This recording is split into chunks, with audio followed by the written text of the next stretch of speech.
నిన్న చంద్రబాబు నాయుడు గారు కొన్ని ఆదేశాలు జారీ చేశారనమాట. మరి దేనికి సంబంధించి భయ్యా అంటే, ఇప్పుడు మీలో చాలామంది కూడా విదేశాలకు వెళ్ళి అండర్ గ్రాడ్యుయేషన్ కానీ పీజీ కానీ చేయాలని చెప్పేసి చాలామంది అనుకుంటారు కదా. సో ఇంకా చెప్పాలంటే మరి అక్కడే చదువుకొని అక్కడే జాబ్ చేయాలని చెప్పేసి కూడా చాలామంది కళ్ళగా అంటూ ఉంటారు. అయితే మరి వాళ్ళలో చాలామందికి మరి వెళ్ళటానికి మరి ఫస్ట్ అమౌంట్ కావాలి కదా. సో మరి ఆ డబ్బులేమో వాళ్ళ దగ్గర లేకపోతే మరి బ్యాంకుల దగ్గరికి వెళ్ళి మరి అక్కడ రుణాలు తీసుకోవాల్సిన పరిస్థితి ఏర్పడుతూ ఉండేది.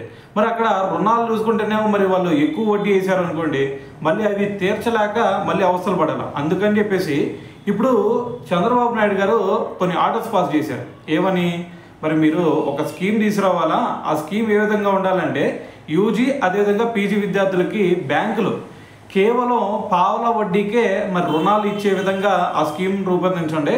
సో దీంతోపాటు మరి ఈ స్కీమ్ ఏదైతే ఉండిద్దో ఇది కేవలం మరి విదేశాలకి వెళ్ళేటటువంటి విద్యార్థులకు మాత్రమే కాదు, ఇక్కడ ఐఐటి, ఐఐఎం అదేవిధంగా మెడికల్ కోర్సులకి సంబంధించి కూడా మరి ఇది వర్తింపయ్యేలాగా మీరు మరి ఈ స్కీమ్ని రూపొందించండి అని చెప్పేసి కొన్ని ఆదేశాలు జారీ చేయడం జరిగిందనమాట. సో ఇంకో విషయం ఏంటంటే మరి ఇక్కడ మరి బీసీ విద్యార్థులకి కొంతమందికి ఏది మరి ఐఐటి కానీ లేదు అంటే నీటికి సంబంధించినటువంటి కోచింగ్లు కూడా కావాలి కదా. మరి వాటికి ప్రిపేర్ అవ్వాలంటే ఫస్ట్ ట్రైనింగ్ తీసుకోవాలి కదా. మరి దానికి సంబంధించి మరి 2 ప్రాంతాల్లో ట్రైనింగ్ ఇన్స్టిట్యూట్లు కూడా నెలకొల్పండి అని చెప్పేసి సో దీని గురించి మరి ఆదేశాలు జారీ చేశారనమాట. మరి ఇంకో విషయం ఏంటంటే ఇక్కడ మరి హాస్టల్ని రెసిడెన్షియల్ స్కూల్గా మార్చేలా అధ్యయనం చేయాలని చెప్పేసి ఆయన అయితే మాట్లాడటం జరిగింది.